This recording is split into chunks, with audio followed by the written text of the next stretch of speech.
Hi there, this is Dawn Black, and this is Kitchen Witch Corner.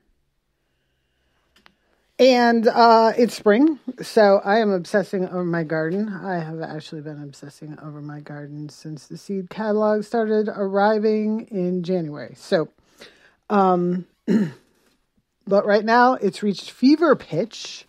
There is not much else I can think about, so I am gonna do a podcast about gardening. I think everyone should garden, and I definitely think every witch should garden. And here's why. First of all, witches use a lot of herbs. Not all witches, but I'd say probably most. You can grow at least some of your herbs. You will be increasing your witchiness tenfold, if not more. And here's why. First of all, when you create, so everybody tells you if you write your own spells, they're more powerful. If you create your own tools, they're more powerful. So what could be more powerful than you nurturing this living plant to maturity and then using that plant that you've known since a seedling as a ally in your magic? What could be more powerful? That plant is going to be a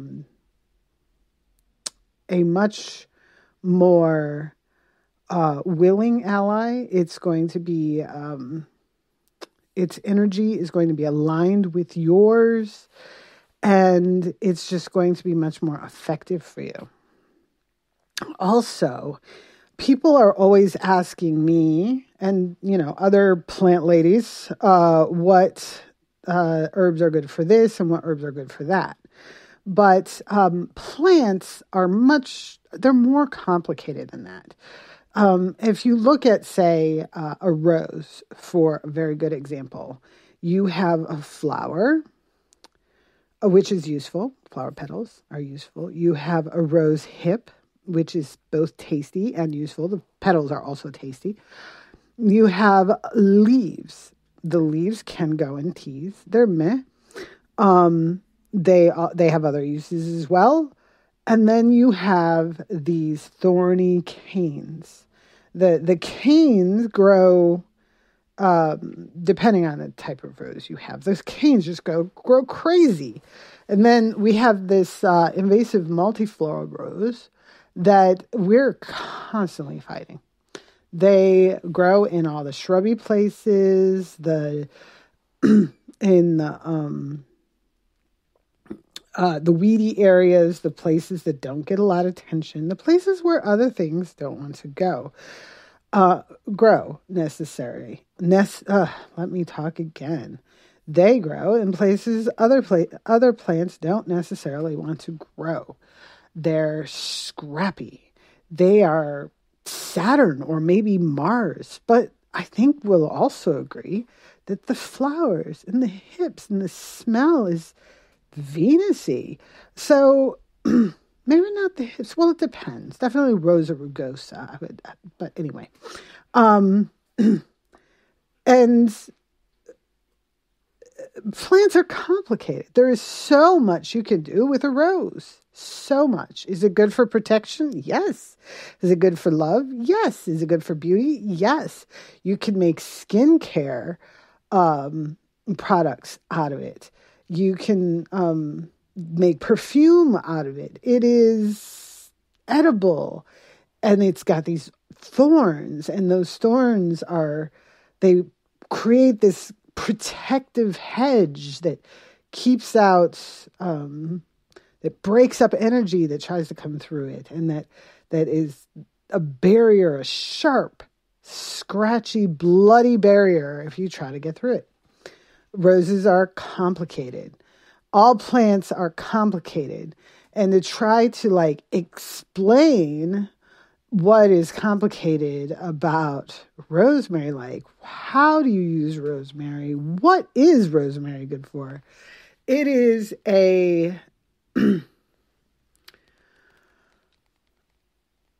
well, it's complicated. It's a living thing. They have personalities, and you growing it from seed to harvest, and then from seed again, perhaps even from shoots, from roots, you will understand that plant better than you ever can by reading a book, by watching a video about it, or by talking to somebody, even someone who knows that plant intimately. Until you know that plant, you don't know that plant. So definitely that is a reason why it will make you a better witch. It will make you, even if you don't use that plant for like herbal medicine or anything, you are still getting to know this energy that is unique. Another reason why witches should garden is because your garden goes through natural energetic cycles. Gardens teach us patience. Gardens teach us observation. Gardens are meditative. These are all incredibly important witchy skills. Many witches also celebrate the Sabbats and the Esbats, the seasons, the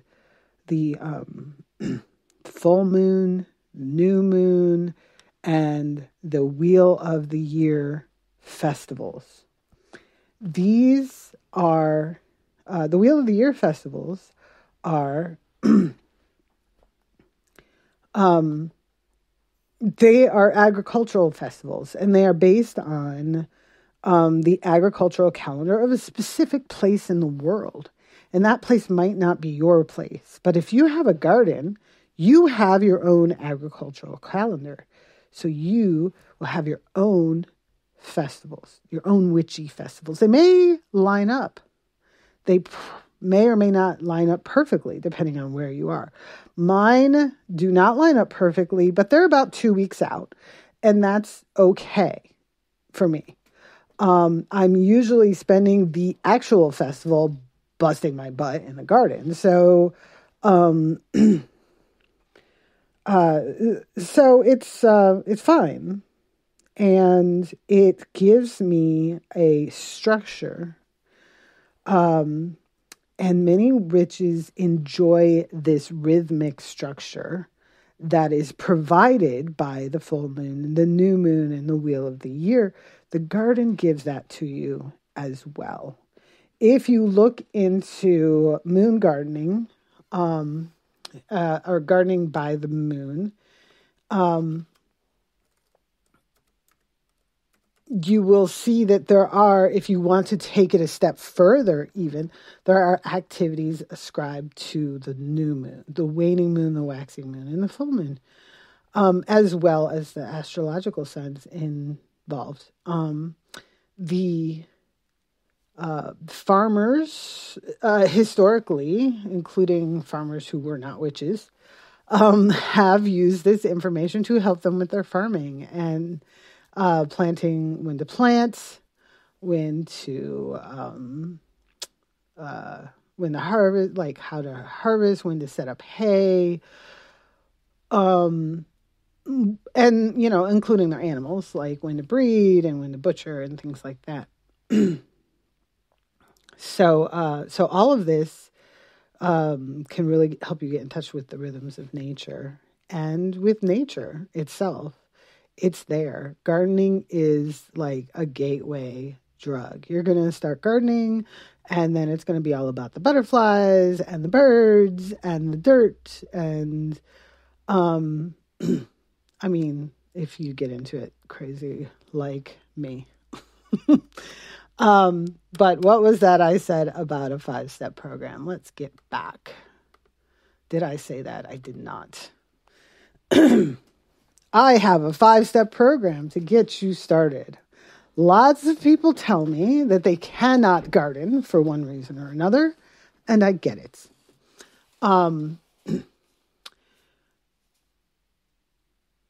You have reasons. You have limited space, maybe. You have limited funds. You say you have a black thumb and you just kill plants. Well, the good news there, for the last thing, is that gardening is not just something people can do.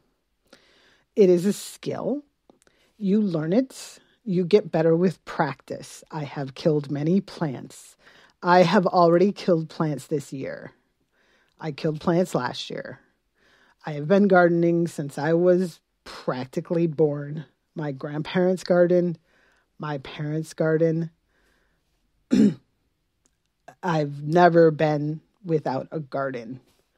I have lived in lots of situations that made gardening difficult. I have grown tomatoes in a 10-gallon bucket. I have grown flowers in that little patch of dirt next to the steps in the student housing at my college. There was somebody left a frisbee there. It filled with water, and the butterflies came and drank from it. And then they laid their eggs, and then they ate my parsley. I learned about swallowtail butterflies that year, and probably some college stuff too. I don't know.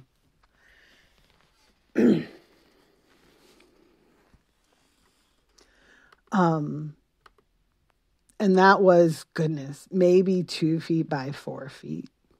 There were parsley in there. There was yarrow, I believe, and also some purple cone, echinacea. Probably some other stuff. That's what's popping to my mind. I didn't eat any of that stuff because it was growing in the dirt that was next to the student housing, that was next to the parking lot, and it was probably gross. So, but I did garden, and because I wasn't going to be without a garden. And people liked it. People smiled about it, even though it was the most ridiculously ugly garden ever. But people smiled about it. And that is awesome. So the first step you need to do is kind of take a look at assuming you want to garden. If you don't want to, you don't have to make excuses to anybody. Just say, I don't want to. But if you do want to, then instead of making excuses, you need to be thinking of ways to overcome these obstacles.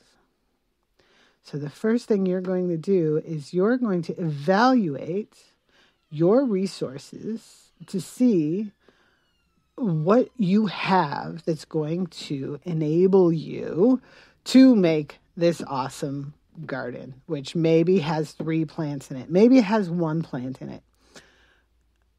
That's going to be your plant.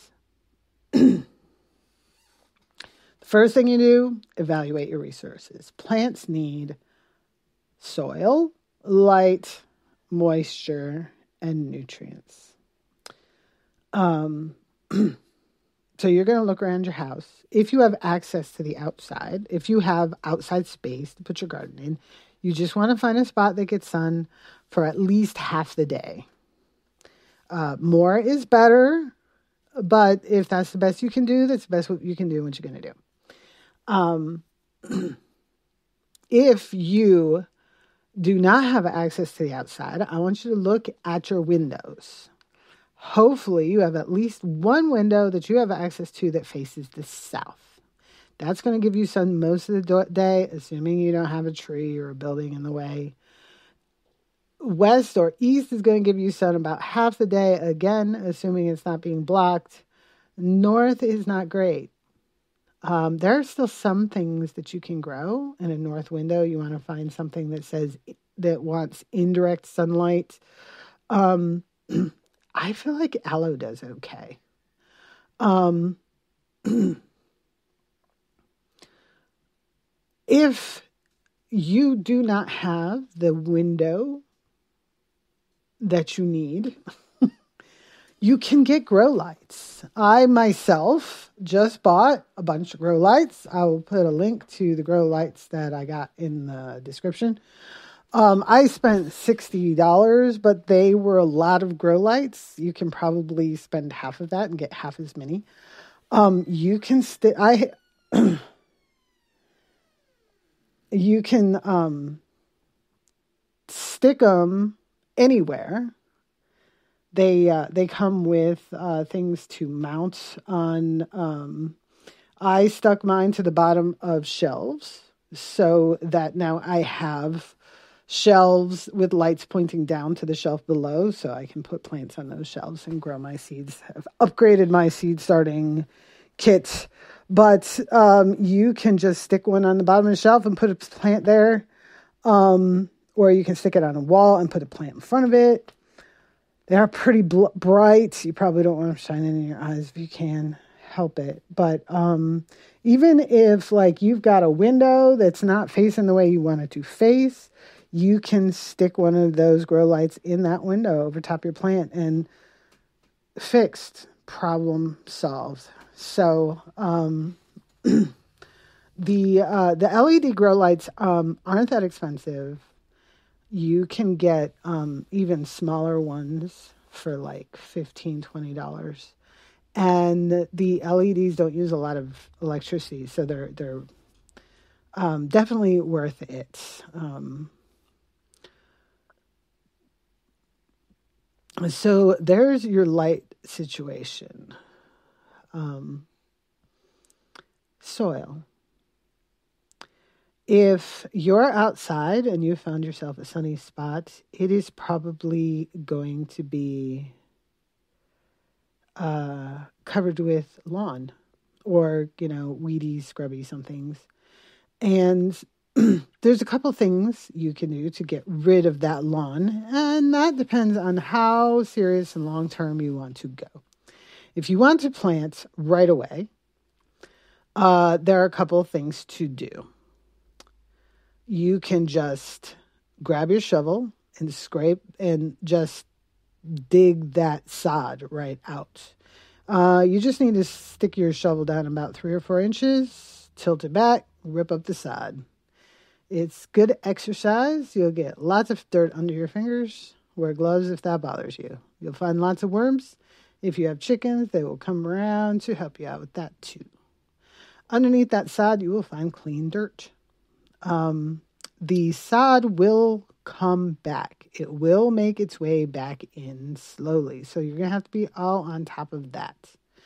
If you want to plant right now, but you don't want to dig up all that sod, I have an idea.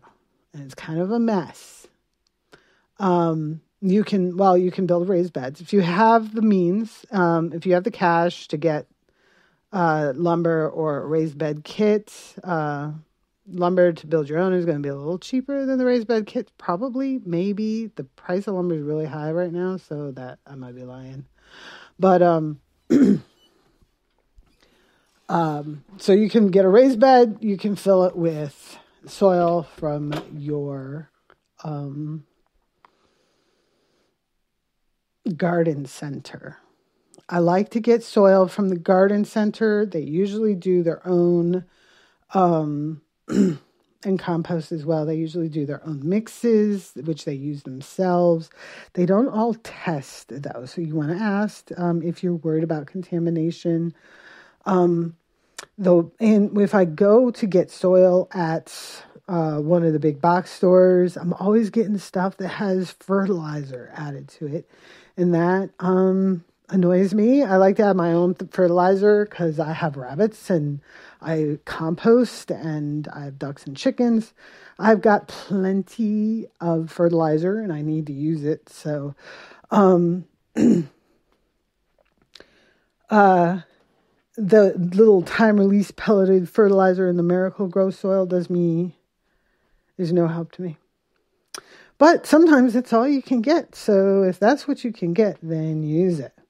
And if you're in a hurry to plant and you cannot dig up all that sod, or maybe it's just gravel and rock or you can take that bag of soil, lay it on its side on the dirt, cut it open, and plant right in it. After you're done planting, you're going to want to get the rest of the plastic bag. After, your plant has done its thing, assuming you're planting an annual like a vegetable or some basil. After it's done its thing and it's harvested at the end of the year, you want to clean that up and get the plastic out. But the plastic will have killed the lawn underneath. I don't know if you can get soil and paper. If you can, do, because that's way better. But the lawn underneath will have died. So you pull out all the bits of plastic you can. If it's paper, you don't have to. And there you go. You've got a garden. You can also take a cardboard box and stick it down there. Dump your soil in, and it's going to do the same thing. Except it's going to break down over the year. It's going to start decomposing and falling apart. You're going to have a bit of a mess. Depends on how bad you want it. If you can wait a little while, I highly recommend sheet mulching. You can plant right away in sheet mulching, but it doesn't work as well for me. I mean, people on YouTube do it all the time, but every time I do it, I just end up with like a mess. The weeds break through.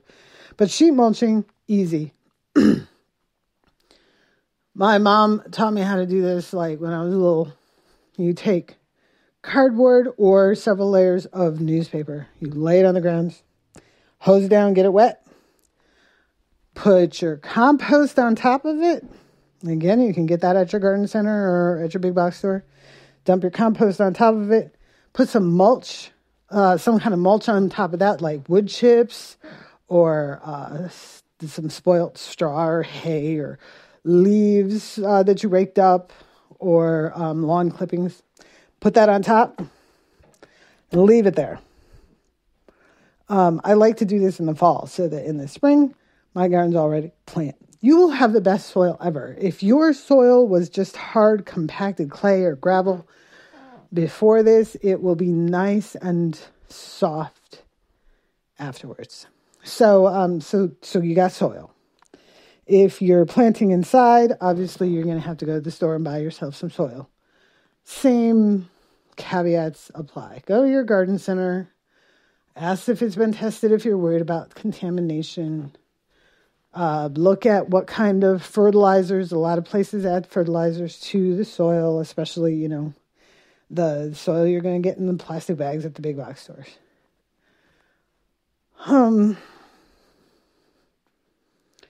So you're going to add your soil. You can buy your soil, or you're going to use your native soil. That's 2 of the 3 things your plant needs. 4 things. One of the other 4 things is nutrients. Your soil is going to come with nutrients. Most of the time, the first year that you plant your garden in your soil, it's going to be fine. It's got plenty of nutrients. Unless it was just barren and beforehand, if you've done anything to soften it up, if you've put compost or mulch or sheet mulched it, or if you've bought soil from the store, you've got nutrients in the soil. It's next year you got to worry about that. And you know what? We'll talk about that another time. Moisture. Plants need moisture. They need water. Not too much.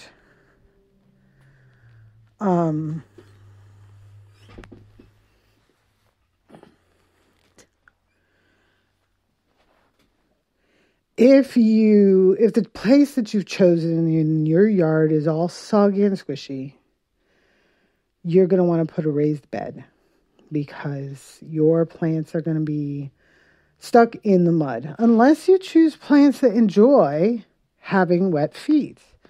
And that's a possibility. I have a spot in my yard, down the bottom. My yard is just a big slope that goes down toward the swamp. The swamp isn't actually on my property.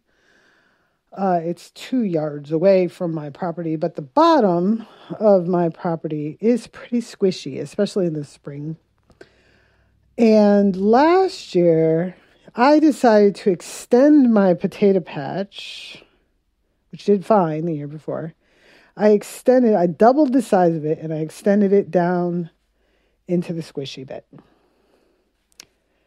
No, the potatoes just rotted. They just got squishy, just like the dirt.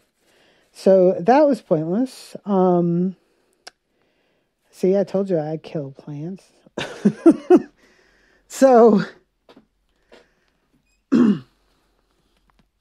I'm thinking this year I moves my fences back so that they're not extended into the squishy area.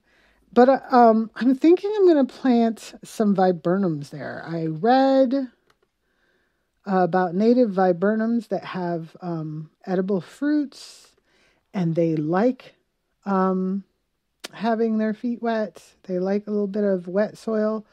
So I think that I am going to go ahead and get me some of those. It is kind of adjacent to my wilderness area there. So it should be fitting, and it's a native plant. So, but again, I have all kinds of other places to plant. If I go uphill from there, it is not wet and squishy anymore. It's totally dry.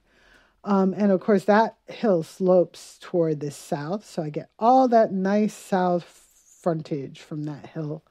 Near the bottom it's squishy, near the top dry, perfectly well drained. So I have those options. If you only have one spot and it is wet and squishy, put a raised bed there. That's going to be your best bet. There are lots of things that you can do to increase the drainage, to divert the water away, but they're complicated. Right now, I just want you to start gardening today, if you can. And again, there's lots of ways we can do a raised bed. My first raised bed that I ever did was when we moved into our last 2 houses ago. They had redone the deck, or they were in the process of redoing the deck when we looked at it. And we told them, this was a rental. We weren't buying it, but we asked them if they could leave us the lumber from the old deck. And I used that to build a raised bed, which I grew strawberries in. So if you can find used lumber, that is an option, and maybe free if someone else is redoing their deck.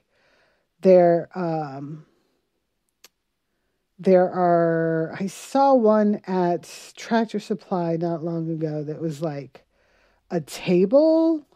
In fact, it's just like my neighbor had one for her mother that lived with her, who's older, who can't bend over, so that she could garden standing up without bending over. There's those. I don't think that was I don't remember how much it was. I wasn't in the market, so I didn't look. I was just like, oh, that's interesting. And they have little greenhouses that fit over them too, so that can extend your season. But then we're looking at containers. But that's outside still. And of course, if you only have space that's a patio or that's cement or even like a parking lot, or a stoop, you can put pots there too. And let the sun shine down.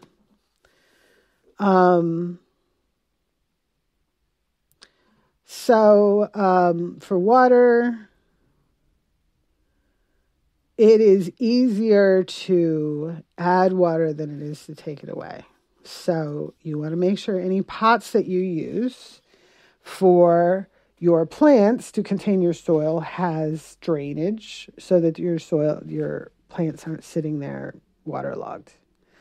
Now, as far as pots go, plant pots can be super expensive. I have never purchased a plant pot. I have looked at them and I have said, oh no, there is no way I'm spending that much money on a plant pot. I have tons of pots from plants that I've bought. You know, they come in pots and then I stick them in the ground and look, now I have a pot. And I do use those. I keep them and I reuse them all the time. I also use, because I start all my own seeds. So I'm always looking for stuff to stick seeds in or cuttings to root something or whatever. But I'm not asking you to do that. Just find a pot to put your plant in. You can use jugs, milk jugs. You cut out the side. Now you got a handle. You can hang it on something. You can use yogurt containers, both the big ones and the small ones, cottage cheese, sour cream. Make sure you poke a hole in the bottom, and you can paint them.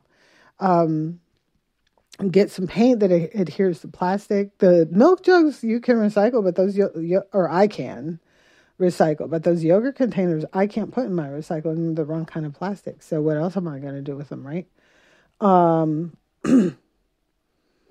But let's see. For really big plants like tomatoes, I get those 10-gallon buckets or a 5-gallon bucket.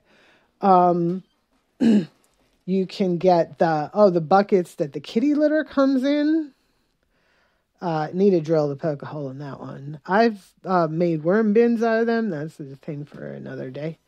The 1-gallon and half-gallon ice cream containers, those make good pots. And again, you just get some paint, and nobody will know the difference. I don't even paint them. I don't care. I don't have an aesthetic. So, just make sure you got some drainage holes in the bottom so it doesn't get waterlogged. Different plants do have different watering requirements. So, but generally you just want to make sure that it's a little bit damp, and don't water it again until the surface feels dry. You can stick your finger down in there. Especially in my garden, sometimes I'll look and it'll look completely dry on the surface.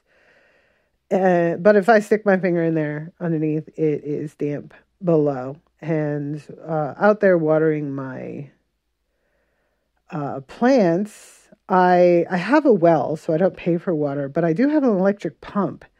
And I need to get that replaced because I've been monitoring my electricity use to see where I can save money and save energy. And that pump, when that pump runs, it is ridiculous. So whenever somebody takes a shower, it's like, whoa. And it's not the hot water heater either because it's on a different circuit. So I know that it's anyhow, saving water is, you don't want to use more water than you need to use. If you can do, there's all kinds of ways you can say, my family likes to leave cups of water, get a drink of water and then leave it undrunk or just a little bit in the bottom, or water bottles with just a little bit in the bottom left. I also, if I boil potatoes, I use that to water, or, any kind of vegetables, I use that, and then you get all those extra nutrients to add. So, and then you're saving water and you're adding nutrients. Just make sure you cool it down or you'll boil your plant. So those are the resources that you need for your plants. So if you've got a windowsill and a yogurt cup and a big box store nearby where you can get a bag of dirt, you can grow something. But what are you going to grow? You need to think about what you use most often. And then you're going to narrow that down by what's practical for you to grow. Now, the first thing, if I say, what do I use most often? It's probably potatoes. But is potatoes practical for you to grow in a yogurt cup on your windowsill? No. I have a big field full of potatoes in the grounds under straw. I grow them in straw. And they like to spread out. You can grow them in a big old bucket. But not on a windowsill. And if you grow them in a big old bucket, you might get 3 meals out of them. So that's up to you. If it's totally worth it to you, then do it. I know my neighbor came over one day. I was doing the potatoes, and I also have mushrooms growing in the same bed because I grow the mushrooms in the straw bales, and they border the potatoes. So I've got mushrooms and potatoes, and my neighbor came over, and he was curious about the mushrooms, and he realized I was also growing the potatoes there, and he was like, wow, potatoes are so cheap. I don't see the point in growing them. And I was like, it's not about that. But that's pretty common, you know. People say, oh, it's so cheap, like cucumbers, super cheap, and they take up a whole bunch of space. So, like, there's no point in growing them. But things that you use a lot or that are hard to get from the store or that are hard to get from good quality from the store. My parents always grew tomatoes. Some years they only grew tomatoes, but they never went a year without growing tomatoes because good tomatoes don't exist at the grocery store. And when I was growing up, we didn't have like farmers markets right there. Nowadays, I can go to the farmers market and get good tomatoes. And last year I had to because we had blight early because it was so humid. But these people with their hoop houses, their tomatoes turned out beautiful. So I had to go buy their tomatoes. But lettuce, I grow lettuce because I love salad. My whole family loves salad. My kids love salad. And it's like I can't get them to eat cooked greens. I can't get them to eat anything with green in it, but they'll eat a salad. They love a salad. So, but if I go to the store and I buy salad greens and I bring it home, anything I don't eat today turns to mush. I can't keep it good. It's gross. And the salad greens that I grow at home taste better. And I can't grow them outside in the winter, but I can grow them on my windowsill. So I do. I grow lettuce and spinach and arugula and radishes. Because again, if I buy radishes at the store, they're always too strong. Get them fresh out of the garden and they're sweet with just a little spice. They're so good. So think about the things that you like to have that you either use the most of or that are harder to get, that are good quality. And I'm talking about food because, you know what, I really like food. But I grow a lot of herbs for magic and also food as well. Rosemary is my quintessential windowsill herb because I can't grow it here in my Zone 5 garden. But my child who lives down south says it grows like a weed at their house. So I'm always going to have that rosemary windowsill herb, 2 maybe, because I kill them and I have to replace them every couple of years. They just don't live for me that long. And I get mocked by my child.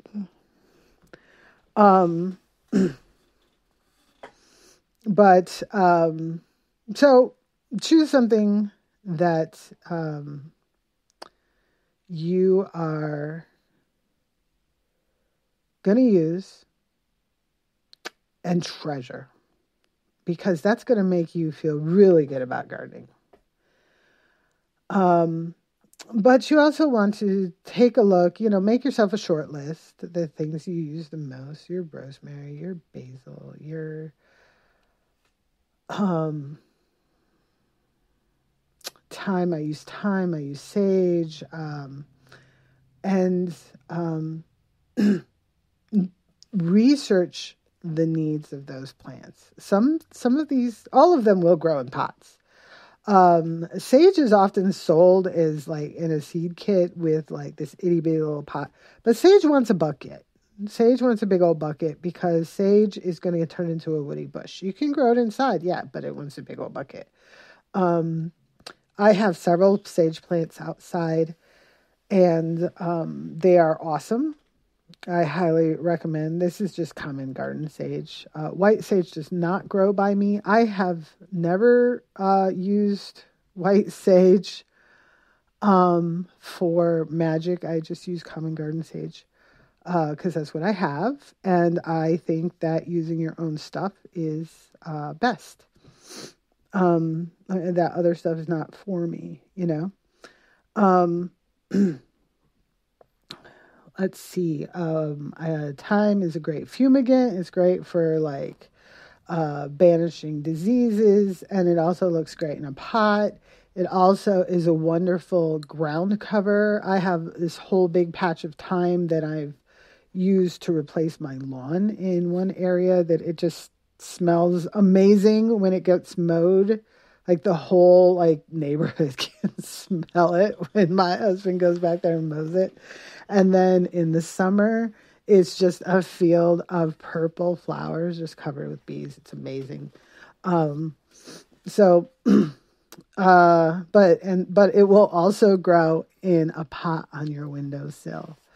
Or, use it to replace your lawn. That's good too, because lawns are horrible, but that's just me. So step 2 is think about what you use and will treasure. Step 3 is research those needs of those plants to narrow down your choices. So just look them up online. I have some grow guides on both the Wikipedia and sacredheart.com for a bunch of different plants, not everything. But if you just put something in a Google, you put, rosemary, or how to grow rosemary, or rosemary spacing needs. You will want to know how much space it needs. You'll want to know how much light it needs. You will want to know its plant hardiness, or USDA growing zone. In Europe, I believe it's called a hardiness zone. In the US, it's called a USDA hardiness zone. I don't know. Zone, you want zone is what you're looking for. That's your keyword. And you also, that's for perennials. Your growing zone is going to tell you which plants, which perennials will grow well in your area. So if your zone is 5, like mine, you want to find plants to grow outside that their zone number incorporates 5. Like rosemary, I believe off the top of my head is like 7 to 10 or something like that. So it's not going to grow outside in 5. But again, windowsill. Whereas sage, thinking on the top of my head again, I think it's like 5 to 7 grows well in 5. If we have a particularly cold winter, it might kill it off. Thyme, that grows anywhere. Oregano, anywhere, do anything to it. Go out there and stomp at it. It'll be fine. Mint. Actually, you know what? People talk about how mint grows like a weed, but it's not kind to me like that. It's not good to me like that. So, you all have we're all going to have our plants that work for us and plants that don't. So you want to look for your zone for perennials. For annuals, like your basil and your tomatoes, particularly plants that fruit. It's not as important for plants that you pick leaves. But for plants that fruit, you want you need to know your growing season length. And for that, you want to find out your last frost date and your first frost date. Your last frost date is the last time it's going to frost on average in the spring. Your first frost date is when you're going to get your first freeze on average in the fall. And again, you can just punch that into a search engine. What is my zone? What is my average last frost date? You'll be able to find it. You can also check like a farmer's almanac or your extension service. So you're going to find out how long your growing season is by counting from your last frost date in the spring to your first frost date in the fall. Those are your frost-free days for growing warm, season-loving vegetables, fruiting vegetables like tomatoes, pumpkins, things like that. And for things like basil and lettuce, it's not as serious because you're picking leaves. You're not worrying about waiting for that to fruit. You're going to pick its leaves. So it's not necessarily going to even be mature when you harvest it. So you're not too worried about it. I feel like I'm getting too complicated. I'm going a little funky. But, and the other thing you want to look at is the spacing. You want to see how much space this plant needs. I would love to grow a bay laurel tree in my house. I would love to grow a Meyer lemon tree in my house. I know people who do. I don't have the room for it. My house is so chock full of stuff.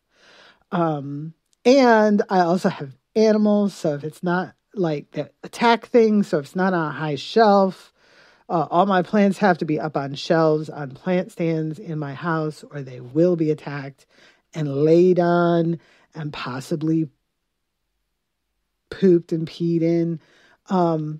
So if I have a tree, it's going to have to be on the floor. I can put a tree on a high shelf, so it's not happening until I get like a greenhouse. So you definitely want to look at the spacing, how much space they need to determine whether or not, you can keep them in your house in the space you have, or if they can live outside in the garden with the other things you want to grow.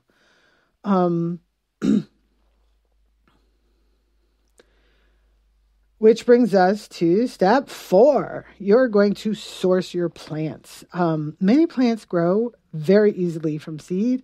Something like kale, super easy to grow from seed. Lettuce, you just sprinkle that seed right on the surface of your dirt and let the sun shine down and put some water on there and it will be lettuce. And things like rosemary, perennials tend to be a little more difficult. I suggest for any beginner that you just buy a already started plant.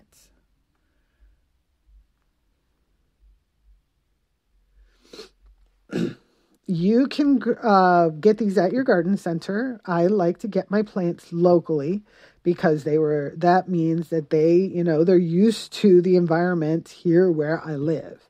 And maybe that means they'll do better in my yard if they do okay in the garden center's yard. I also like to get them outside already. Like I like to get them out of the yard at the garden center rather than inside. I do not like right now at my garden center, they have fruit trees, roses, all kinds of plants that should be dormant right now inside where it's warm that they're selling. If they were outside and still dormant, I would buy them. But if I buy them now, and if I plant them outside now, they're going to have a horrible shock because it's still freezing cold out.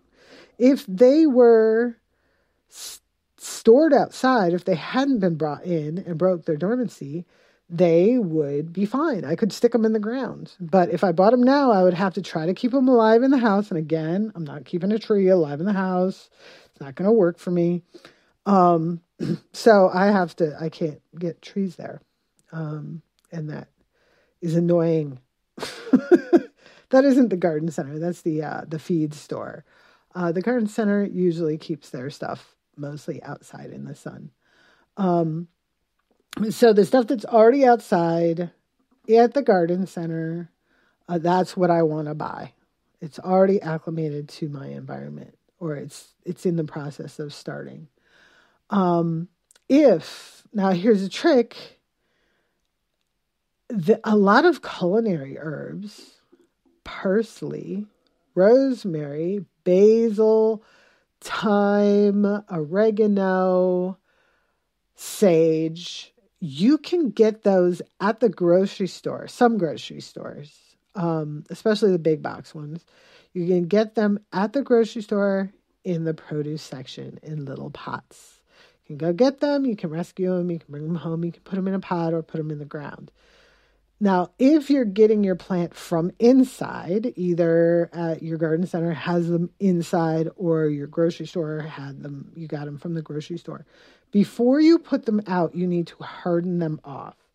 And that just means that you're going to put them outside for a little while each day, for a little bit longer, so that they can get used to the environment outside before you just plop them in the ground. You can also order plants online. There are lots of really good websites online that offer seeds and already started plants to ship to you. I'm not going to give you any particular recommendations as far as like quality or anything. I don't want to speak to that. But there are a couple of concerns that people do tend to have. A lot of people want heirloom seeds. And heirloom seeds are nice. I prefer to grow heirloom seeds myself.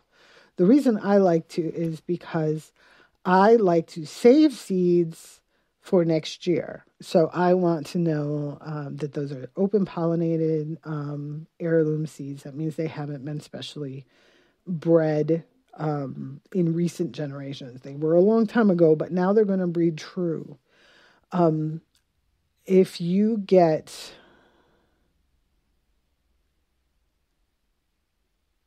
oh my goodness, my brain, if you get seeds that are crossed, hybrid was the word I was looking for. If you get hybrid seeds, that just means that two different varieties of the same plant were crossed together. That one flower pollinated the other one's flower, and they made a new plant. These plants are fine. If you save the seeds and you plant the seeds again next year, you don't know what you're going to get. It's as simple as that. They might be fine. They probably will be. They're not going to be the same. So hybrid seeds often are going to have, they hybridize them for a reason. They will often have more vigor. They'll be resistant to certain diseases. If you look on the website and you read the description, it'll explain like what they're resistant to and things like that. A hybrid seed is not a GMO. I know people argue that hybridized seeds are genetically modified. All seeds are genetically modified, really, if you really want to get technical. But when we're talking about GMOs, we're talking about patented seeds made in a lab. You don't have to worry about that. Most of the time, if you're going to buy a patented seed made in a lab, you're going to have to sign a waiver acknowledging that the seed has a patent on it. Most stores are not selling these in just your garden center. You're not going to just find these in your garden center. These are for big farms. So don't worry too much about that. Organic, sometimes people want to get the organic seeds versus the standard, the not organic. There can be a big price difference there. If you want to buy organic, do it. It's good. Organic is good. But if I can't find organic, or organic is outside my price range, is going to stop you from buying seeds or plants or planting a garden, then just stop that noise. Just forget about it. Just buy your plants and plant your plants, and don't even think about it anymore. You can be organic from now on. Okay. You're not getting certified. Organic certification costs a bunch of money and it takes several years. You're not going to be doing all that. So don't even worry about it. It's not a big deal. So you're going to source your plants. If you're trying to find something that is a little bit different, there is a site called strictlymedicinalseeds.com. It has all kinds of stuff. They had mandrakes a couple years. A bunch of people got my circle got some mandrakes from them a couple years back, and it is that's good stuff. Lots of stuff. Some harder to find stuff. It's not all medicinal and it's not all seeds. They do have starter plants, despite, their name. But they have lots of really good information. They have books out. So, if you're getting from a website, you want that website to give you all the information you need to grow that plant. They should be invested in your success. If the website is just pretty and has lots of pretty pictures and doesn't tell you how to grow the plant, then you know what? Go to a different website, because that's just suspicious to me.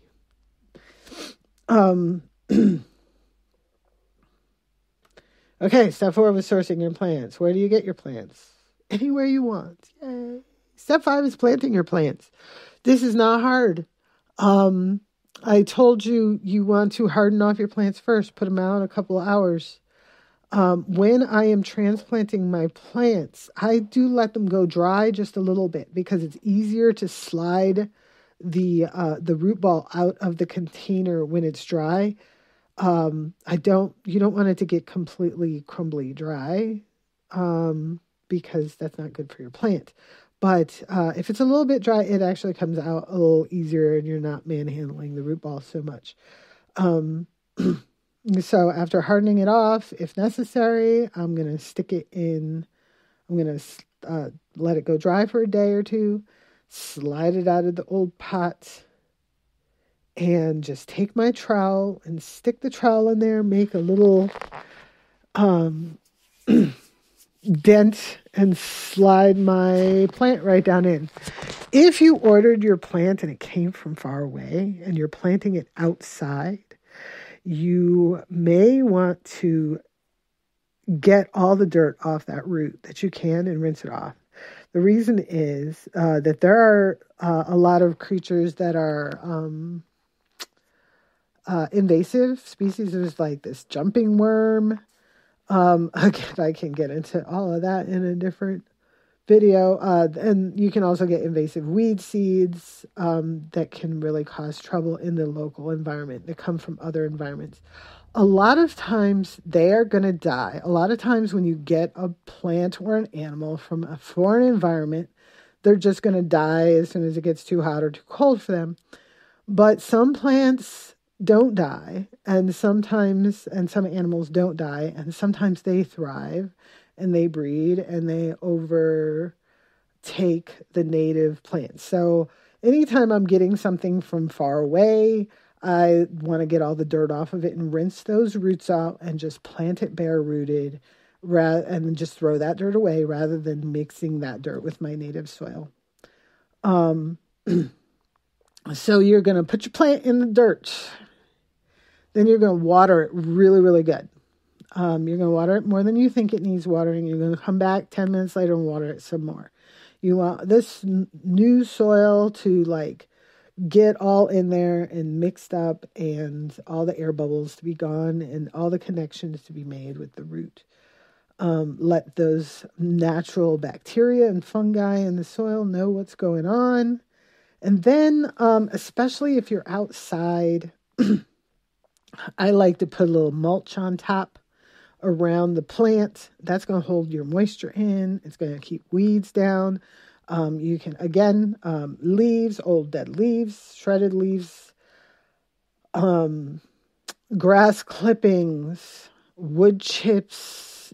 I use the used straw after my animals have used it. You can even, like, if you've got compost that's not quite completely broken down yet, you can use that as a mulch on top.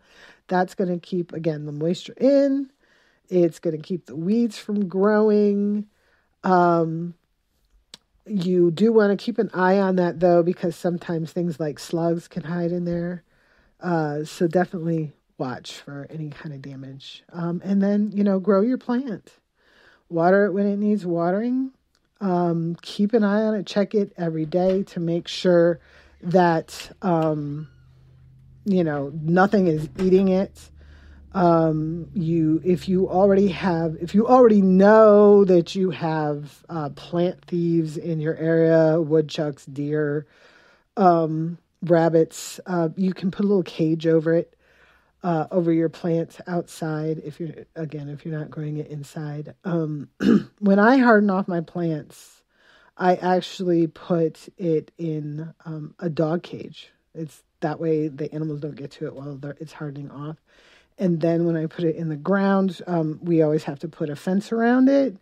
And sometimes I even have to put more bird netting over it, just to keep it safe. Just keep an eye on it and just see what it needs. And you have a garden, a witchy garden. You can read about your plant, learn about what it needs. I do suggest to get a couple, just in case the first one doesn't work out. Maybe 3 or 4 of them of the same kind. Because, well, for one, if you want to use a lot, then one plant isn't probably going to meet your needs anyway, if it's something you use a lot of. And more plants are always better. So that is my story. That is my spiel about plants, about starting your first witchy kitchen garden.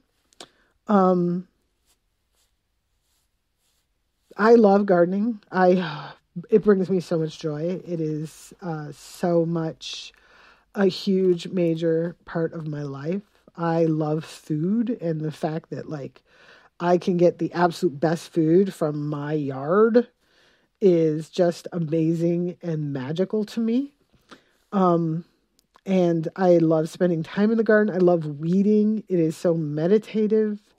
So I just want to share that with you, and I hope that you are inspired to have some of that joy yourself. And I do a lot of blogging about gardening on sacredhearth.com.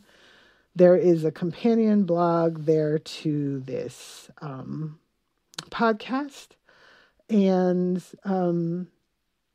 I am going to be talking about growing food plants and herbs that are edible on this podcast. Anything that's not edible, anything that's poisonous, I will not be talking about here because I don't want there ever to be any confusion, But but I will do that on the Wikipedia podcast, which I am also putting together.